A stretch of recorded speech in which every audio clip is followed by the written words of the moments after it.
it occurred to me that this might be my first actual hobby, where I've always been very passionate about things, but I've always tried to like monetize them in some way, right? Or like turn them into more than just something I do for myself.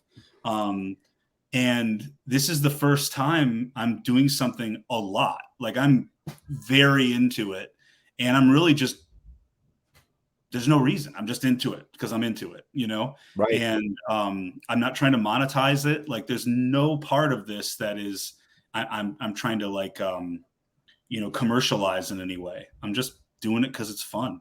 And it's really nice. It's really nice having a hobby. I never realized how nice it was to actually have a hobby. This is the Farm Hop Life Podcast, a traveling homestead family. I'm Matt DeRozier. On the Farm Hop Life Podcast, we learn what it takes to grow your own food from everyday people. Could be a college student, grows tomatoes and salad greens on their apartment patio, a former VP of marketing for Del Taco now raising cattle in Montana, or someone who hasn't had a homestead in over 10 years. This show is aimed at teaching you what it takes to make homesteading work for you, that we all make mistakes, we all have bad days, but we can reach out and help one another thrive, and giving you the confidence needed to go feed yourself. I found you actually through Julie Fredrickson. And so I'm like, oh, who's this guy? And I started looking into you. I'm like, oh, hey, neat. I want him on the podcast. Yeah. Part of one of the, she was one of our first guests on the podcast. And, we're mutuals. We're in a group chat together and stuff. She's really, really cool person. Incredibly helpful. Like I've never seen someone so gracious with their time. Really? Yeah, no, she's incredibly helpful. And also very honest. Like if she doesn't think she can help you, then she's going to be very straight with you out the gate. And I really appreciate both the honesty and the willingness to help. She's a really great person. One of the first episodes of Doomer Optimism she was on? Yeah, I think I'm trying to think. It might have been like 2 or 3. It was certainly in the first 10. Wow. Okay. I'll have to go back and check that out. I did not know that. Yeah, it was. And I don't even really remember how she got on the pod, like how she heard about us or whatever. But I mean, honestly, most of the stuff with Doomer Optimism is just been like kind of miraculous in a way. Like it just sort of, Ashley dreamed up this term and her and Jason started doing that Stoa stuff. And it's just sort of, I mean, it's been kind of surprising to watch, it just kind of steamroll on. Snowball, not steamroll, snowball. Right. It can be a steamroll snowball, I guess, at times, right? Mm-hmm. Have you met Ashley before or no? I haven't. Not in person. We've talked, on video calls and stuff. Yeah. But I have met Jason in person. I gave him and cool. Dave actually both a tree. That's sort of like my my meeting the mutuals kind of like thing I do is just bring you a fruit tree if I know that you have the property to put a fruit tree in your yard, right? Right. But yeah, Dave has a peach tree. I think I gave Jason an apple tree, and then I gave Tom Ruby in Kentucky. I gave him a fig, and then I gave another friend of mine up in New York an apple tree. My goal is to help plant an apple or a fruit tree in every state in the country by the time. That'd be funny. That'd be great. I was thinking it'd be a funny like documentary or like a web series or something, like the history of the US in 50 trees, and like use the tree to tell the story of the state or the people or the culture there. Yeah. Good. Yeah. Anyway. Like, wasn't it like the Homestead? Was it the Homestead Act where like you had to? I guess I've never read it. Mm-hmm. Full disclosure, but it was something about like if you planted a tree there, like you started. It was technically like you were producing on it, and like you could claim that plot. So like that's how like Johnny Appleseed just kind of like planted like all these trees like along his way or something like that. And so like there's like a. So I'm in Western Montana near Missoula, mm-hmm. and there's a 120-year-old apple orchard just outside Missoula that people will like they volunteer to stay for a year or more to keep it up as it was back then. Huh. And so like stay in the house and they just maintain the orchard and have pigs and all these things. So Yeah, that's really fascinating. yeah, it's pretty cool. I've been there once and got a tour. It's a neat place. So That's really cool. That's really maybe cool. that could be tied into your little 50 states Yeah. like trees story or something. Yeah. Yeah, I don't know. It's like when I have a lot of crazy things I want to do before I die, and I'll probably do 2% of them, Sure. But yeah. Like I investigated the oh man, I'm gonna butcher the name. I also I forgot the name. The oh man. It's your website that's tied to your Twitter. It's like Dog Eat Crow. The what? Is it Dog Eat Crow? Yeah, that Twitter handle, but the futuristic writings of it starts with an I. Is it like Innisfree? Yes. Yeah. That one. Yeah. That's another half-assed project. But yeah, I just have a lot of these ideas floating around my head, and I just, I start all these creative outlets and and I start them and then I stop and then I'll pick it back up, years later sometimes. I mean, that's how I wrote my first 2 books. I mean, I started them, then they literally sat on the shelf for like 6-7 years, and then I picked them back up, finished them, dusted them off, edited it, and then released it. I used to really feel bad about that when I was younger, but now I've lived long enough to know that like I eventually get to these things. It's almost like it just takes its time. Sometimes I didn't have the life experience I needed to finish it properly at that time, and I started to kind of get off my own back about that and just say like, well, if you're meant to finish it, you'll finish it. If not, it was a thing you did for a while. Fair enough. Yeah. Unless you're like me, where you have half your yard torn up and you got a lot of mud everywhere right now. Yeah. No, I mean, I've been completing a set of like forest kind of stairs for weeks now. And it's like, it's kind of embarrassing at this point because I'm literally a single step away from being done. But it's just like, it's just, I know what is waiting for me, right? It's just one step, but it's like roots, it's digging through stuff. It's a good hour and a half of work for that one step, basically, or at least 30 minutes. And it won't be very much fun, but I need to get to it before it gets too hot. I mean, down here, because I don't want to be doing that kind of work in 90-degree weather. Right. And 100% humidity. Yeah. So tell me a little bit about your property. You give away fruit trees. Sorry, let's back up one step before that. How did you get started in homesteading, growing fruit trees? Yeah. I don't know. I don't know. I mean, my story is basically like anyone else's. I mean, it's hard to say I have a homestead exactly because I am in the middle of a suburban like neighborhood, but I'm like really very fortunate because, usually, 60s built suburban neighborhoods in the South tend to be highly governed by an HOA or covenants. And there is nothing in my neighborhood. So there's really not there's not much stopping me from doing stuff except for the city. Like if my neighbors complain, the city, if I was doing stuff in the front yard, the city might be kind of like, come on, clean up your yard. But half my yard is a side yard. And so it's technically considered part of my backyard. So I kind of have free reign, but it's actually like where the sidewalk is. So it's like the most public facing part of our yard. It's almost an acre, I mean, it's a good size for a suburban lot. And we're at the top of this hill, and it's like the only 2-story building in this immediate part of the neighborhood at the top of a hill. So it kind of has like this kind of like like this sense of grandeur to it that it's the reason why I wanted to buy the house. It really appealed to me.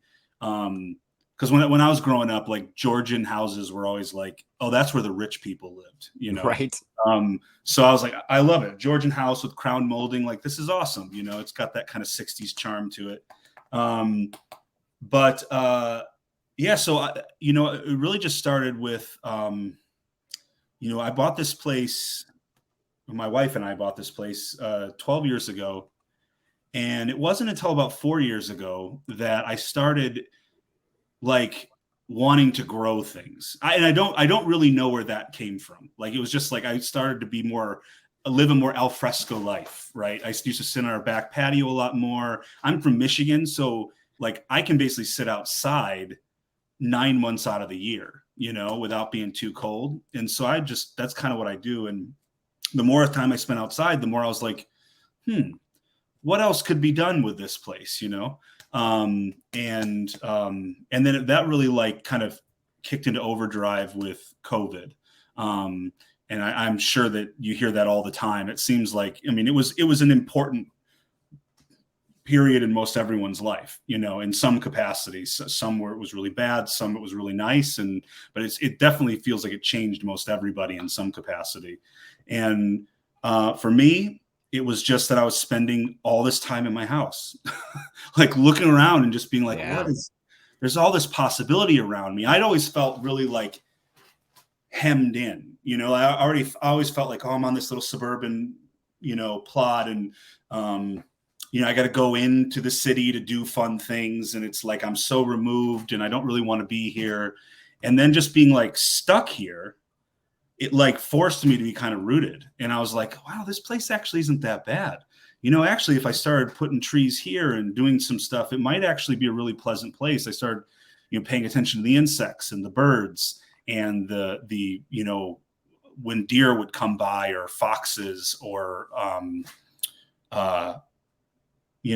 a possum, whatever kind of wildlife that comes out at night. I was like, there's really, I started to see it as a forest. Like, I was like, oh, this could be kind of a forest with the houses interspersed if we just started to use our land differently. And I had this sort of moment, sort of divine inspiration, if you will, where I just kind of had, the voices, or the voice in my head, the kind of constant yattering just stopped. And I heard just make food. So it was like a very like profound moment for me, but it was also very like, it was there and then it was done. And then I was like, did I really just like I'm hearing voices now, like it wasn't like external, like it wasn't an auditory thing. It was just clearly my mind's voice just saying, make food, very clearly. And I also didn't know what to do with it, because I had been trying for a couple of years and hadn't made anything. Like, I'd grown a couple carrots. Like I was like, oh, I've got a black thumb. I can't do this, So I just started looking, the next day after that, I started looking for places that I could volunteer my time, like act on this in some capacity. And like, I emailed Jamie at Roots Down, and he emailed me right back. And it was like, hey, I don't really need volunteers, but I could use some marketing help. And so, it was almost an immediate, fast friendship, and now I'm his business partner. And the last 2.5 years, it's been like basically in my personal and private life, I'm basically all wrapped up in growing things and trying to grow more things around Atlanta. That's awesome. I can't decide if I want to come back to Roots Down or if we want to get into it right now. So I'm going to let you pick if you want to get into Roots Down. Well, yeah, I don't know what would be more interesting to your audience, I guess. We could talk about what I'm doing here in my property. So, I'm calling it Old Crow Hill.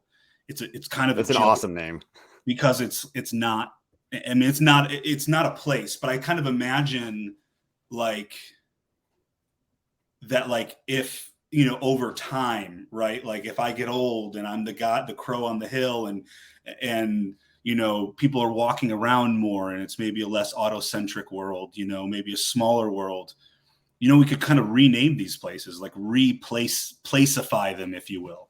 And And so that's sort of the long game here, is this kind of, performance art, if you will, to see if I can actually like make this little suburban place into a place that people could kind of talk about, or would have a name. Yeah. So right now it's mostly grass. I mean, it is a suburban, Sure. area, but the backyard I tore up all the grass and built a bunch of beds. It's very, very forested, with a lot of pines and tulip poplars. So in the summer, like only dappled light stuff, like forest stuff, can really survive in about 2/3 of the backyard. So I'm really having to make the most of this corridor of like light that I get in between the patio area and the start of the tree line. But what's interesting is the house already had a greenhouse on it, so I've been using the heck out of that. I had to replace about 6 years ago. I like took all the panes off, cleaned them all, and then re-glued them on, and just like kind of reset the whole thing. I tore everything out, like just kind of rearranged it all to try and make the most out of the space. So I've been using that for like seedlings and plant starts. My goal is kind of like a 50-50. It's like I'm trying to like grow the plant life on the property like as cheaply as possible. So I'm trying to do seed starts of like a bunch of different varieties. I'm really leaning into the pollinator, nature preserve kind of thing more than growing food for our consumption. Though I'm planting a lot of fruit trees, so I'm trying to like kind of hedge, right? Make sure that there's some stuff in the ground already, because you can always tear crap up and turn it into an annual garden if I have to. Yeah, so I've just been planting fruit trees, and then I kind of like we have this whole side yard area, which is about like I don't know, like it's probably like 30 square yards. Like it's actually a pretty large area and relatively flat. And I just did this big oval of mulch, around it. So now it's like an oval of grass, and I'm slowly planting the whole thing to be kind of like a secret garden kind of thing, with like make you feel kind of enclosed. And then we can have like picnic tables and stuff and turn that into like kind of a little beer garden for our neighbors and stuff. So I'm kind of like using the plants I grow to just kind of higgledy-piggledy, just like what will make it. It's like a, like a grudge match, right, with all the plants. Yeah. But then the other half, I'm trying to like grow up a little bit taller and then give to my neighbors, things that they, if they want to donate money to the Roots Down Foundation, they can. But I'm growing this stuff anyway. At this point, it's a hobby and I'm obsessed with it. So like I might as well give it away to my neighbors. But what the coolest thing about all of this is that like I've really discovered how many of my neighbors are actually interested in this stuff. Really? Like we've been taught that it's something we need to like keep in the backyard. It's just a hobby. I putt around in the garden, but like seeing me doing it in the front yard in sort of a slightly ostentatious fashion, and I'm making my mistakes in public, right? Like, I mean, I'm not a gardener. I'm not like a landscape architect. That's Jamie's side of the business. I'm a marketing guy, so I'm like making these mistakes in public. I've had half my plants that I planted in the side yard died, or the configuration made zero sense because I had all the tall plants in front and all the little plants in the back, things like that. But just seeing me out there has started so many interesting conversations, and I've really discovered how many of my neighbors are actually very interested in what I'm trying to do here. And I'm sure there's ones who don't particularly like it, and maybe they just don't talk to me. If that's all it takes for them to not talk to you, then yeah, you don't need to have a conversation with them anyways. Yeah, exactly. It's self-selecting, right? Like the ones who are cool will come and hang out, and the ones I don't want to hang out with anyway will stay away. So, yeah. So these are my politics. Gardening. These are my politics. Gardening. Yeah. Well, it occurred to me today, this may sound really funny, but it occurred to me that this might be my first actual hobby, where I've always been very passionate about things, but I've always tried to like monetize them in some way, right? Or like turn them into more than just something I do for myself. And this is the first time I'm doing something a lot, Like I'm very into it, and I'm really just, there's no reason. I'm just into it because I'm into it, Right. and I'm not trying to monetize it. Like there's no part of this that is, I'm trying to like, commercialize in any way. I'm just doing it because it's fun. And it's really nice. It's really nice having a hobby. I never realized how nice it was to actually have a hobby. That's kind of funny. Mhm. That I suppose, is it because that you're a marketing guy? You're like, oh yeah, if I just, you're trying to not pitch everything because that's more sales, but trying to spit it into a business that just like would take away from the hobby. Is like you're trying to keep your Yeah, marketing life and like your what you like to do for fun totally separate. Like stay out yeah, of here, marketing. exactly. Yeah, I mean, this goes way back. I mean, I used to play music a lot, and I was very serious about it from like 16 to about 26, 27. I recorded a bunch of songs. I mean, I was dead serious. I was going to be a rock and roll star, and it killed it for me. Honestly, like when I moved to Nashville and I saw what it really took to make it, right? That talent or yeah, talent really was like up 10% of it, right? Most of it is like your ability to network, your ability to do whatever it takes. You have to constantly be like out there and shilling your product, and your product is you, right? And that always, and that, what, as soon as I realized that's really what the job was, I was like, this sucks. I hate this, So and of course, gross. there are plenty of people like who do whatever the hell they want, right, in music, and they gather an audience, but that's very few and far between. Usually, if they're not doing the marketing, someone's doing the marketing for that band. You're not just getting an audience organically all by yourself. Sure. Maybe that's different with the internet age, but back when I was playing music, like, no, you had to tour, and you had to have the money for tour, and you had to have, you needed to know the people to go on tour with, and you needed to be at the writer showcases, and you needed to write with the right people, and it's all this networking stuff. And I'm not bad mouthing it. That's just the way it's a business. That's how the business works. But I hated it, and it kind of killed music for me. It was just like, I can't do this. And and it being such a part of my personality at the time, right, or my sense of self-worth, it was pretty defeating actually, at the time. But now I've come to realize that, it's just like all these other passions I've had. It was just a thing I did for a while, and it was cool, and I'm really proud of the work I did. But I saw what it took to be a musician. I didn't want to do it. It's really that simple. Yeah. And Yeah, it just wasn't for you. yeah, it wasn't for me. No, I think that's fair. Yeah. Do you still play? Gardening is for me. Do you still play? A little bit. I not very often. Now I mostly just like when a song gets like stuck in my head, I have to like learn how to play it. It's just like a thing I have to do. Work it out of your system. No, I get it. Exactly. Like, because once you know how a song was recorded, or once you know the song, it eventually loses its mystique, and it becomes part of your background. Now, some of those things, some of those songs remain, the power remains with them. But, and I actually have found that usually the songs that I really, really like and really want to keep liking, I don't learn how to play them. Because it'll kind of kill it for me. But I've been doing some, I started last year doing some of these things called Old Man in the Greenhouse, and I was playing a cover in the greenhouse.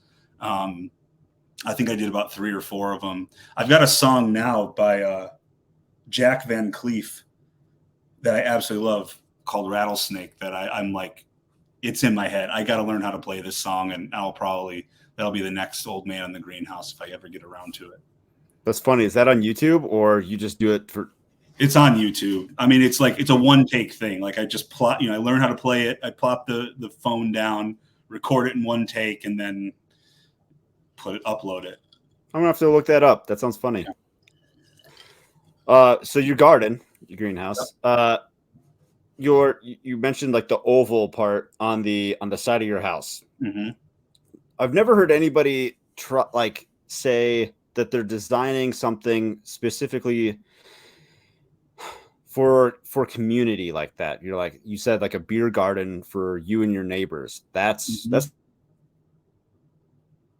so what kind of like techniques or methods are you like working with that? Are you doing like a layered system like permaculture, or is it just as simple as the gauntlet method, as you say, to just like see what works?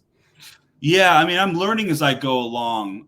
This year is nice because I really started last year with the side yard there in particular. And I really started too late in the season, so I planted like all of these perennial flowers, native flowers that were all like, most of them were really past their real season, right? They were heading into, some of them had fall blooms, but most of them were like, I only bought 1 gallon plants too, so they weren't very big either.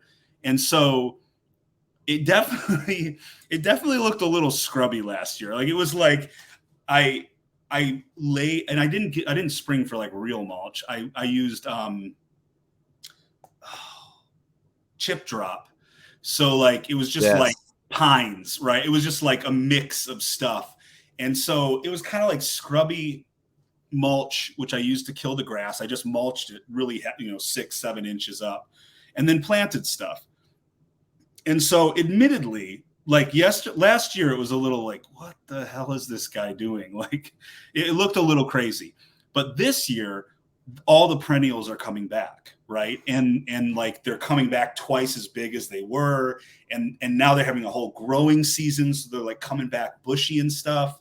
And it's kind of like, now I'm like seeing it. I'm like, oh, okay. You weren't that far off. You weren't that far off. What you were seeing in your head wasn't that far off of what is slowly becoming the reality. But like, you buy a 1-gallon blueberry, like it's not going to be big the way you see it for 6 or 7 years. I mean, it's sure. Yeah. And so it's just it's about patience. I mean, this is something that for me is like, as long as I stay in this house, as long as I can move, I will be working on this yard. And it will never be done. And especially, I just planted a fig 2 days ago in the front yard.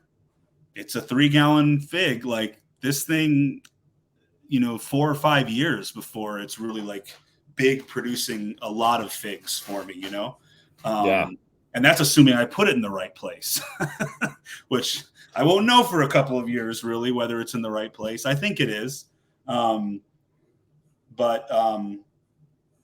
Yeah, it's all just a long experiment for me. I get analysis paralysis way too bad.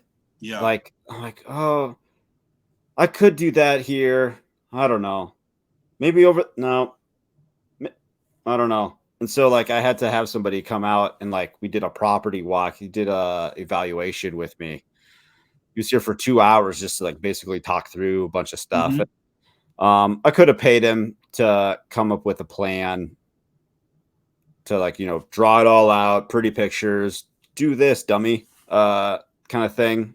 But I think just the talking through it was enough for me to kind of figure it out. So, but you're trying to do it for real, right? Like are you trying to live off your land? Not really. Oh, okay. Yeah. That sounds nice. I'll let you know when I'm there. Yeah. I mean, I think it would be I would have to completely reorganize things to live off of this property. It absolutely could be done, I suppose, to a certain degree. We'd have to some very, very weird rules about common land and cows and pigs and things like that, right. But or sheep. But if it was just like, I really went for it with permaculture, I think I could probably do something pretty cool with this property. But like I said, I'm mostly into the kind of trying to create, I want as many birds and bugs and just life going on this property. And I'll get by with the fruit, and right. And see what I can do with that. Tom Ruby is a good friend of mine up in Kentucky, and he makes like cordials, like liqueurs. And he's got me really thinking. I tried all his liqueurs when I was up there. They were absolutely amazing. And he got me the wheels turning. I'm like, okay, I'm just going to focus on like berries then, and I'll see what I can do. Maybe I can turn them into jams or liqueurs to, to give away at Christmas, or even maybe like seasonal ones, like come to the beer garden and try the new seasonal liqueur, I think it'd be a lot of fun. Yeah, you kind of asked about I totally dodged the community question, oddly enough. I didn't mean to. That's fine. I got lost anyways. Yeah, with with your answers. Circles. So. But yeah, it's very important to me because I believe that.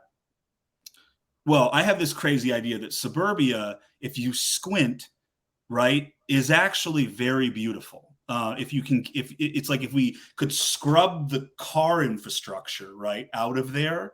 Sure. Like in my neighborhood, it's like if that was a dirt road and people had like the kind of split rail fences and they had gardens in the front yard and stuff, like it basically would be Anne of Green Gables. It'd be a gorgeous place to live. But obviously there are like major policy decisions that need to be made to move in that direction. I personally think that we're going to be, as a society, going to be somewhat dragged kicking and screaming to some sort of future like that anyway. And so I'm sort of prepared to test the limits of it on my own property here. And can I use it to build community? Like, can I, suburbia as it's organized is very alienating, but it doesn't have to be, right? Like, I mean, if we're at the top of a hill, we've got this big flat area on the side where everyone's walking by to go down to different parts of the neighborhood. It's kind of an ideal place for an inn. Like honestly, like if this was, this is where you'd put a corner store if we built neighborhoods like we built them back in the day, right? Our house would be the corner store. It'd be the logical place for a corner store or a pub or something, right? So why not kind of lean into it? Yeah, exactly. And I was like, well, we can always build, maybe build something small, like a small, side building, as well. And depending on how things get, right? If that's kind of stuff is necessary, I don't want to lean into it too much and scare everyone away. But I think there'd be a real opportunity to bring people together, and show like, hey, we can do backyard barbecues again, right? Like we can do block parties. It's not right. We don't have to be scared of each other. Man, that does sound kind of nice. Why? That is kind of weird that people don't have their gardens in the front yard anymore. I suppose regulations and whatnot, but I'm actually moving my garden from the backyard to the front yard as part of like that property evaluation. Yeah. So, yeah, my house, the unfortunate thing, and this is how you could tell it's a very like modernist way of building, right? Is that they situated it, they basically like determined the road and then situated it according to the road, right? But the house is placed on the southern end of the lot. So my actual southern exposure is really just like a pathway, basically. So all of the land that I'm talking about is all on the north side of the house. But fortunately, like, as the sun is overhead, it does get enough, like 6 hours of sunlight in a pretty solid patch of there. But most of the sunlight is really going to have to be on the west side of the house, which is technically the front of the house. It's beautiful sloping. It'd be like the perfect place for a vineyard, right? Like, cause it's like already sloping and you can kind of see it like a terraced vineyard out front. But I think that might be a bridge too far for my neighbors to do that. But I'm going to slowly kind of like turn it. I already moved like our slate. We have really great slate, big tiles of slate.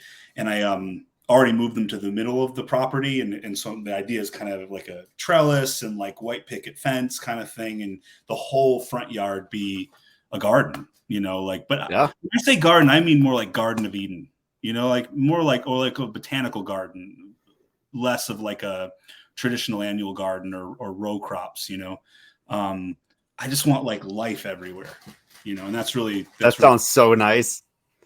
Yeah. I want people to like be able to like walk these little windy paths on my, it's only an acre. Like, And oh, what's over there? Oh, yeah, what's yeah, over there? yeah. Yeah. The curiosity.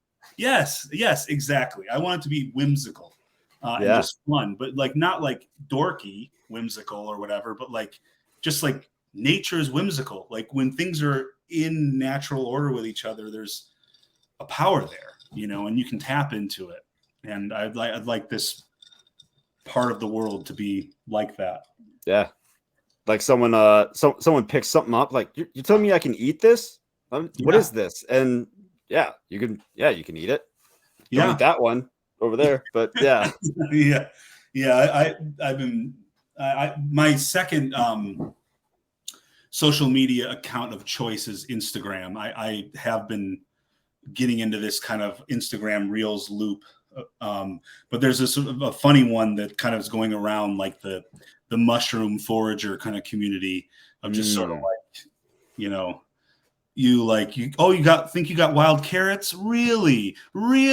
Is that what you got? And it's like, no, this thing's going to kill you or make you sick. Oh, geez. Yeah. Anyway, I haven't seen those. Yeah. They're entertaining and also informative because they show you what you shouldn't be foraging. I wouldn't have them in my yard anyway, but right. I've got one of those like plant scanner apps on my phone, and I used it a little bit last year, and I found what the heck is it called?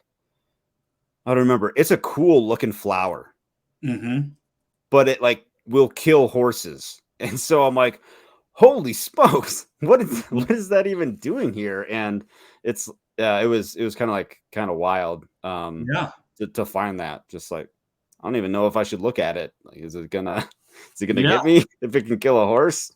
Yeah. I've been trying to grow castor beans. Castor bean? It's a castor bean, but I don't know if that's the name of the plant. It's what castor oil comes from, right? But apparently it's like a beautiful, like red leaves, almost like a Japanese maple, right? Okay. Like these kind of like red puffball flowers. But like literally every part of it will kill you if you eat too much of it. I think maybe it won't kill you, but you'll get very sick. Like you don't want to eat it. You don't want to make a tea out of it. Right. If you have the ability, maybe you can crush the beans to make the castor oil, but none of it is like good for you. But it makes a beautiful plant, and I don't have any animals to worry about. So it's just strictly ornamental. Yeah, in my case, it'd be strictly ornamental. It's just I don't have like a lot of like because so much of my yard is shaded or is part shade. I just don't have a lot of options for like tall, colorful plants. Right. Sure. I'm leaning on like canna lilies might be able to work well in areas. I got an elderflower, and pawpaws, but a lot of those really don't have like a lot of color. So a tall red plant that can do part shade is kind of like a real winner for me. What about like a purplish bamboo or something? Mm-hmm. My worry with bamboo is down here is it's so invasive. Oh, like once it takes hold, it's game over. Gotcha. And so I'm a little worried about bamboo, but the old standby is hydrangea, right? Everyone here has hydrangeas everywhere, and they're beautiful, incredibly easy to grow and take care of plants. They come. But you just want to be different, and that's fine. Yeah, and I also have a lot of hydrangea already, so I'm trying not to like. In one of the areas, it's already dominated by this gigantic oak leaf hydrangea that's like was the original owner put in, right? And it's gorgeous. I love it, but it's like I don't want a whole yard. Yeah, so, I see. Yeah. What would you say the biggest challenge is that you faced so far in trying to? I know you didn't really say like you're like a homesteader, but you do homestead stuff. Yeah. No, and I think like it's more just like I would say that that is aspirational for me, right? Like I do like the idea of doing more of my own things. That's why I'm growing the plants from seed, or trying to grow as many from seed as possible, because I really want to do the whole thing, right? I want to know how to do it. I want to build those woodland stairs because I've never done it before, and I want to learn how to do it. Yeah. So there's homesteadiness about it, of just being like, I'll say I have a much deeper burgeoning connection to this property than the average suburbanite has to their lawn, right? They think of their house. Their property is their house, right? But for me, I'm like looking at the whole thing and saying, okay, well, how much life and how much of me can I inject into this property, every inch of it, and so I do have a kind of unique perspective on it in that way. And so I think, I'd gladly do more, if it was acceptable. I've joked with my wife that if either of the neighbors on either side, decide to sell their house, maybe we should buy it and try and combine it into a bigger lot. I was like, maybe what we could do is slowly buy up all the houses and would just own the whole neighborhood, and it'd be like one big village. That's one of my dreams for the neighborhood. But I mean, my relationship to the property is slightly different, and I think that makes it a little bit homesteading. But I'm really I'm insecure about it because I know so many people who are on 6 acres, are actually really trying, and I'm just sort of I take my leaf, into town to get my plants at Home Depot. It's I'm not exactly homesteading, but I'm really interested in the crafting part of it, and finding new ways to make things and learning how to do things. I never, I don't know. Growing up, I thought I needed to do stuff with my brain. That was my highest and best use, and now I'm starting to realize it's a lot of fun to do stuff with your hands too, and just kind of make things just to make them, Yeah, sometimes some of the best things come out of just move. Just start doing stuff with your hands, and you'll figure it out as you go. And you're like, hey, that didn't turn out half bad. Yeah. Look what I did. Yeah, and it really, what really can make it fun is if you don't really care how it turns out. If the journey really is more important than the destination, it's just a ton of fun, right? I mean, it doesn't really matter how it turns out. You can always redo it, or just be happy with your slightly uneven forest stairs. It's just hey, it was my first shot. They're rustic now. I did it myself. Yeah, it's rustic, right? And over time, they're going to settle anyway. Right. I mean, over time, and the goal is to have dead nettle and other kind of creeping plants kind of crawling over it and stuff. Right. The goal is to make it seem like ruins, it's been there for ages. Right. And so, all those places that people photograph are never plumb, they're never right.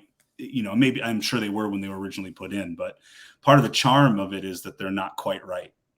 It makes it very individualistic. Yeah.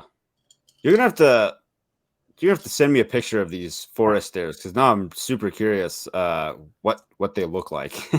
Well, you've seen them. They're the classic 4x4 or 6x6, and you would almost see on a hiking trail, kind of. Yeah, it's like hiking stairs. Yeah, so it's really just the front and sides of the stair, and then you stake in the next stair to the back of the last stair, and so they end up being about 3x3 stairs. And then I broke some of the slate chips I had, big ones. I broke them and then put them, and then I planted some Irish moss and some other kind of. That's cool. We call them toe tinglers, right? Ideally they'll spread, right? I may have to year after year kind of add more plant material to keep it, but I'm really kind of hoping it kind of has this real kind of rustic feel to it. I actually sourced a lot of the wood I use just from like the yard. As I've dug things up, I found like the previous owner, like he was the only owner prior to us. He was an avid gardener too, and he edged everything with like these old. They don't really, well, maybe they do, but they're kind of like oval on one side and then straight on the other. And so all these old like half rotted, like wood beams are everywhere. And so I sort of like used as many of those as I could to make the stairs. So it kind of already has this weathered look. Nice. That sounds neat. Yeah. Although then there are some brand new 4x4s sprinkled in, and those stairs look crazy because half old weathered wood and brand new wood, but it'll all look the same eventually.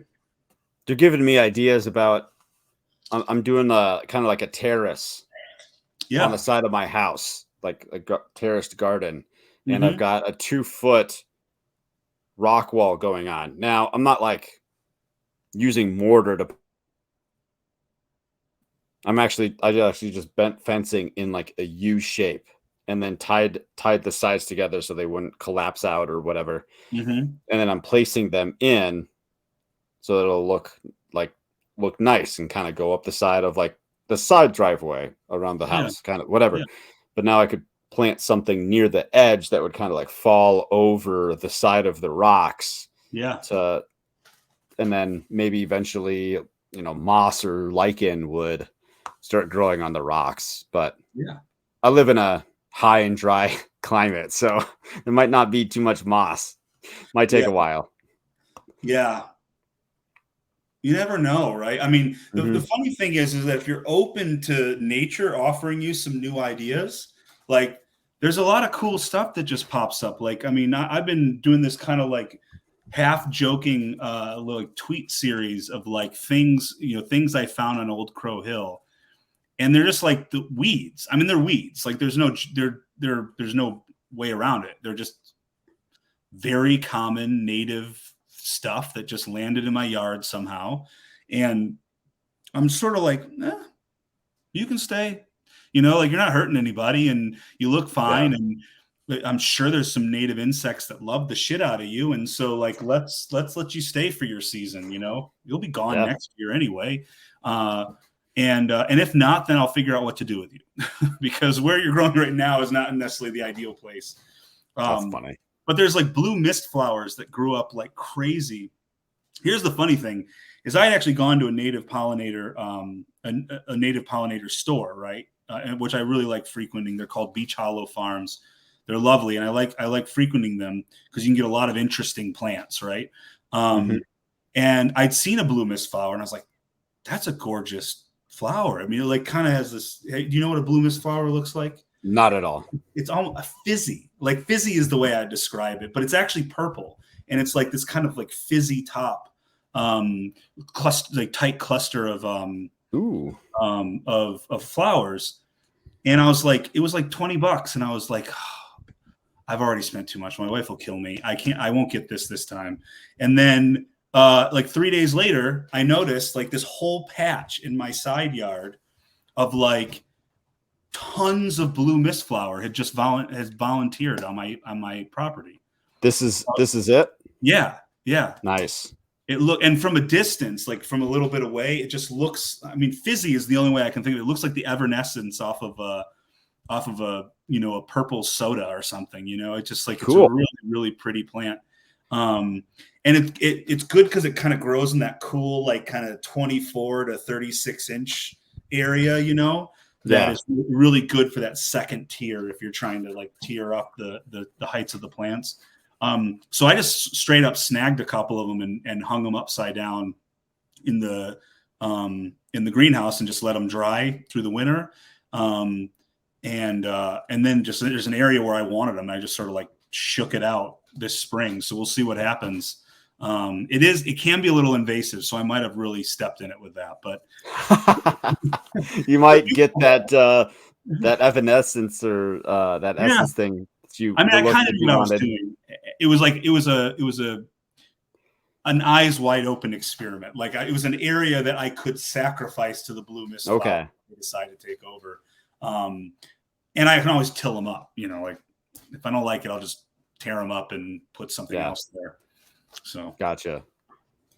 That's funny. Yeah. So to circle back to what we were talking about towards the beginning, what is Roots Down? So Roots Down is essentially we're a consultancy that allows or works with property owners, property managers, HOAs, developers, small local governments to show them how they can turn their landscaping portfolio into a source for environmental and social good. So long and short is that like the landscaping industry is incredibly expensive. It's polluting. It's one of the top 10 most dangerous careers, according to the CDC. It's just like this secret, like it's just, I don't know how it's gotten by for as long as it has, being as gross as it is. Right. And the thing is that fixing it is not hard per se. The question we would always get when we first starting out is like, well, when we convert this over, who's going to maintain it? And my answer was always, well, who's maintaining it now? Right? You're already paying someone to maintain it. Just give them a different skill set and you'll still just pay someone to maintain it.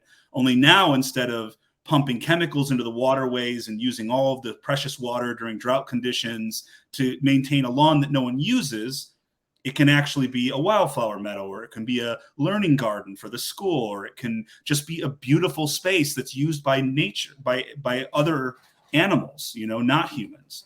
And that's really what the movement is about. I mean, it's really just trying to get the biggest landowners that are not agricultural to start thinking about their land differently and showing them the practical steps to get there. So we've created a certification methodology for properties, as well as an intro certification for landscapers to start to retool their skill set to be growers instead of landscapers.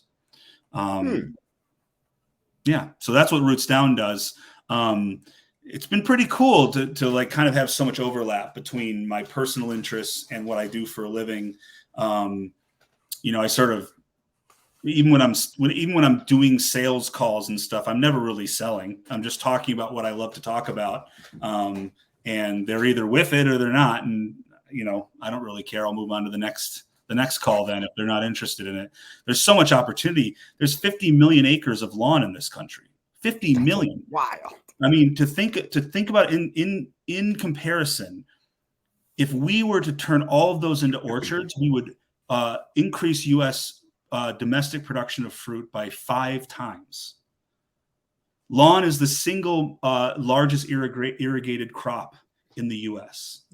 Yes, absolutely. It's insane. We spend $120 billion a year on landscaping services. It is an astounding amount of money and resources, space, land being devoted to something that really, if we're honest, like most people don't like very much, right? I mean, right. A nice lawn with a big house at the end of it looks cool, but it's completely non-functional. No one's ever on it, and it comes with a whole litany of environmental, social, kind of cultural problems. It's very isolating. It's not inviting. It's a ecological dead zone, nothing's growing there. Nothing's living there, except for this one monoculture, So yeah, we're on kind of a mission to turn whatever doesn't need to be used for a football field or a soccer field into something more productive. No, if you can convert those into something productive, yeah. but also be a football field, you'd make it. Yeah, instead of like goalposts, can we just have like some trees and then what's that? Oh man, wasn't there a guy that like I forgot the name? He grows trees and modifies them like by bending them and like making chairs and stuff out of them. Yeah. Can he do that for the NFL? You totally could. I was saying like, I was making a joke that like, how much more interesting would all these sports be if they were playing in a wildflower meadow? You know, it would change the whole contour of the game. Yeah. Now Or golf. Yeah, Golf exactly. needs I mean, it. golf is it's an absolute environmental disaster, but it's a little bit of an uphill climb with this. But the funny thing is it's not as much. Again, COVID, it changed something. Like people are like before COVID, you guys are crazy. After COVID, yeah, I did spend a lot of time outside. I did start to notice like my neighbors' yards and my own yard, and I did spend a lot of time in the local park. And I did enjoy all that hiking I did. And people started to think about the land differently because they couldn't go anywhere. Right, they were stuck just staring at the same pieces of ground, and they started to rethink what might be possible there. And then when they hear the numbers, like it's not even. It's no more expensive to put wildflower meadow in. When you tear up a line to put a new gas line or water line, it's no more expensive to put a wildflower meadow there than it is to put sod. Right. In the end, the per square foot cost is roughly the same. And the wildflower meadow, you have to mow twice a year. The sod, you have to mow every 2 to 4 weeks. So it's like you start looking at it and it's like it just doesn't make any sense. It doesn't make any sense that we have all these weird interstitial urban spaces devoted to grass that no one uses. But we have to. It's a cost that society has to keep paying for someone to mow this. It's really insane, really, especially when so many cities and counties are struggling with their budgets, that they're spending all this money on useless space is pretty astounding. Why would you have to trim wildflower meadows twice? Just usually like in the the winter, like as they're, they can look pretty rough, right? Like, so it depends. You wouldn't have to if okay. You're in a neighborhood and people might be like, why does that look so scrubby? So your flowers start to go like this. Yeah. And they trim them up. Yeah. I mean, a lot of them, depending on the mix, can turn brown and, they're dying. Like their season is done and they'll come back next year, Sure. But I'm speaking more from a municipal public works department, right? Who's going to have someone calling and complaining every day if that lawn isn't mowed properly, even if it is a wildflower meadow. So, but the costs go way down. There's no watering costs, like the environmental footprint of it is drastically reduced. In all the bad ways and increased in all the good ways. Right. Yeah. We really want to plant like a bunch of just wildflowers here. Just every color, every shape, whatever, just go crazy. So that's something. What grows really well in Montana? Lupine grows really well here. It's pretty. We, in certain sections we have, so like in the Bitterroot Valley, there's the bitterroot flower. That's where the name comes from. And it's like this cool, I actually don't even remember how many petals it has on it, but I found one last year on the property. So that was kind of neat. I actually have cactus on my property, little itty bitty cactus. Mm-hmm. And I think it was also last year, like I was doing a property walk. I'm on just over 2 acres. Mm-hmm. And so like, my house is like in the middle of like a weird pizza pie kind of shape.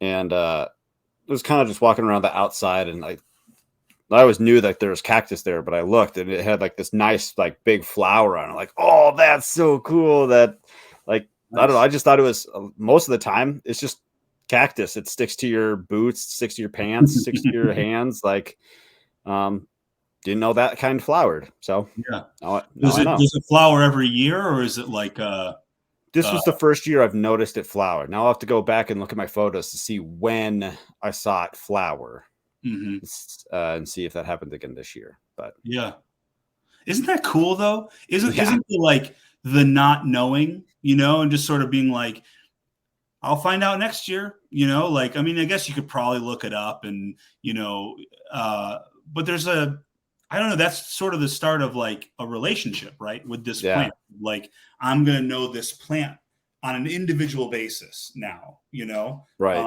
because I know where it is. I know I'm going to learn more about its habits. And it starts to become, I don't know, more of a person in a way, you know, or a living being that you're sharing this area with, you know, you have a Yeah. responsibility to that plant, and to wildlife. There's probably all sorts of things that live off of that thing, you know, Yeah. in some capacity or other.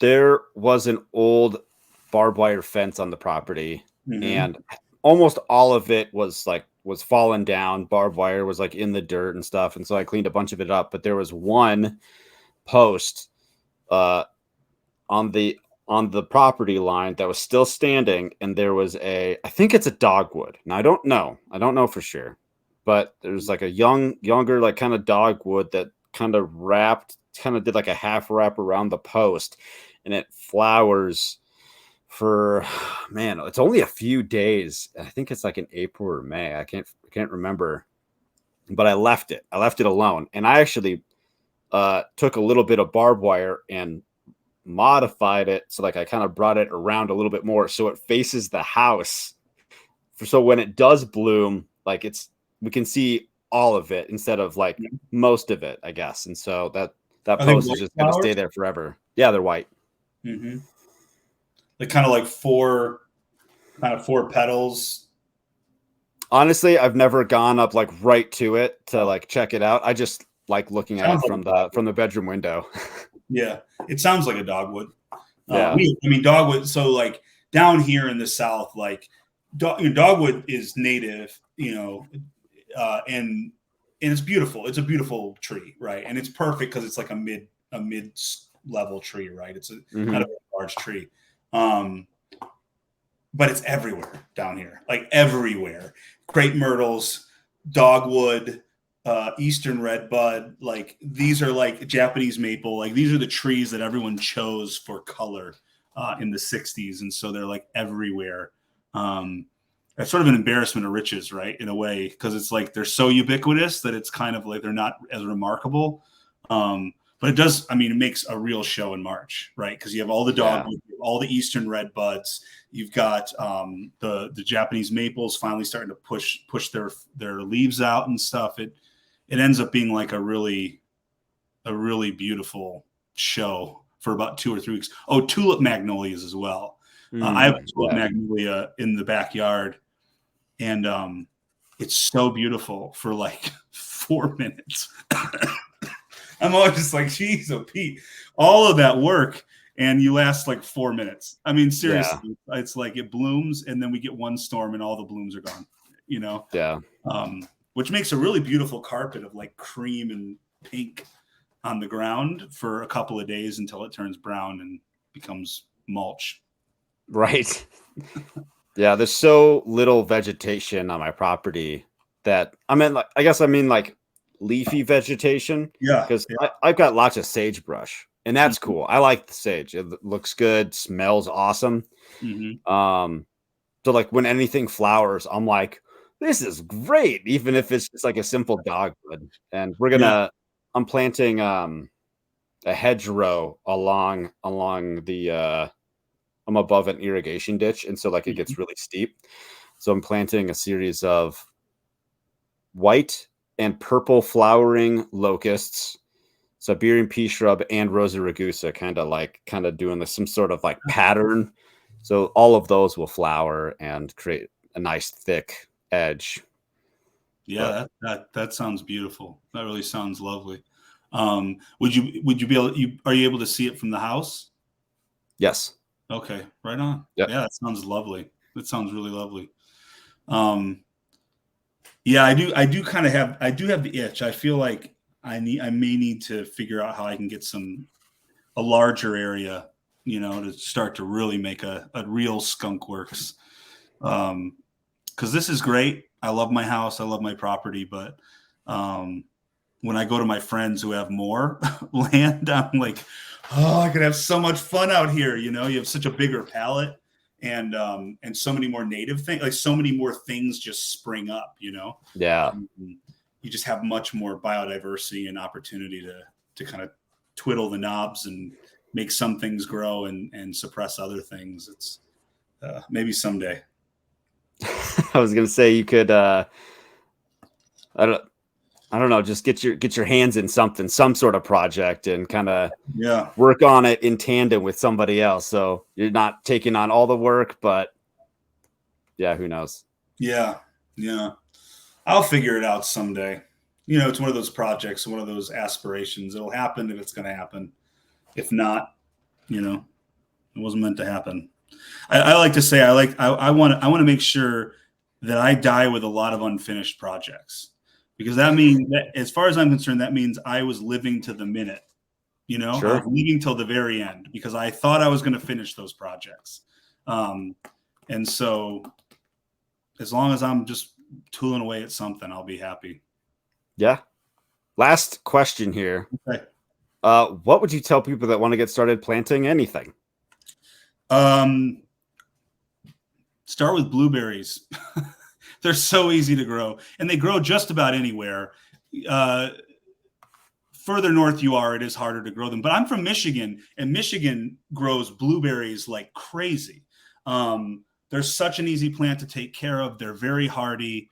Blueberries are tasty as hell. Not the store-bought crap they're trying to give us now, but like blueberries off the bush are just so tasty. And my youngest son, realized that you can eat the flowers too. And they kind of taste, well, they taste like flowers, but they kind of have this like light blueberry taste to them. They're actually kind of tasty. They're just very small snacks, and then you don't get blueberries. So, I'd rather just wait for the blueberries, but I'd start there. I mean, if you want to get a little more esoteric with it, like go out and walk whatever property you have regularly, multiple times a day. Get to know every inch if you can, because you do that through the seasons, and you'll start to recognize, just almost by osmosis, you'll start to realize like where the sun is, where the water is, where things are happening, and how the life-giving qualities of your area, like kind of how those patterns move through the seasons. I'll say that's really what happened during COVID for me. And I didn't realize that's what was happening, but I was just there. I was outside, and I would pace a lot because I didn't have much else where to go. Right. Like I was just sort of like, okay. And I found like, A, it calmed me, and B, it was, the more I looked, the more I found. It was just astounding that like you can have a small area, and yet it's always changing. There's always something going on. There's always something moving in or moving out, or coming or going. And I find that endlessly fascinating. Yeah. Your example of walking the property and understanding the flow of things. That's why I'm having to move the garden to the front yard. Yes. Because my raised beds were in the shade of the house for 60% of the day or something. So. Yeah. And the thing is that like, you don't know that unless you're like paying attention attention over time. Right. That's what's so fascinating for me. No, I guess if you don't have do you have a lot of trees, or is it like mostly like sagebrush and just sort of like under canopy type of stuff? It's mostly sagebrush and under canopy stuff. Yeah. Like cheatgrass, knapweed, junk like that. Yeah. Well, because I have such a large established canopy of like pines and tulip poplars. The sun just, it's a very bizarre dance the sun does with the tree canopy and through the year, right? Because, in the winter, right, there's areas that are blasted with winter sun, which for some plants, you can kind of see like they're really rewarded for being able to survive as an evergreen when that canopy's gone, right? All those leaves are gone, and they're just getting blasted with all that sunlight. But yeah, it's really interesting. I mean, it doesn't take a lot of variables to start making very interesting like microclimates, like little pockets. Yeah. In 1 acre or half an acre, right? Just the interplay of shadow and light and water. Just you can do all sorts of cool things. I mean, you just have to pay attention to it. Yeah. Yeah. Great. Loved it. Hey man, is there anything that you want to talk about before we wrap up here? No, I think I think everyone's heard enough from me. If you want to learn more about the work I'm doing, you can of course follow me on Twitter, Dog Eat Crow. I'm also on Instagram as Trace Makes Art. I don't post there very often, but when I do, it really counts. It's really worth it, I suppose. Yeah, that's where you can find me. Roots Down is rootsdownga.com or rootsdownga on all platforms. So if you're interested in what Roots Down is doing. Other than that, man, thank you so much for having me, Matt.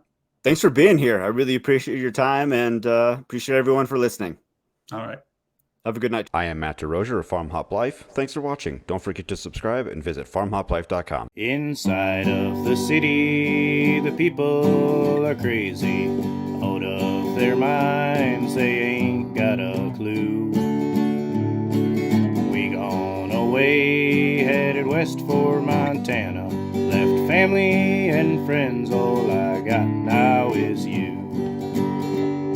We both got new jobs, a house and a homestead, thinking this was the life, all that there'd be. After our firstborn, you had to stay home. That's when the work got in the way for me. Well, I started Farm Hop Life. We'll come to your farm to help and to wander. Me and the family, a truck and an RV. Send us a message and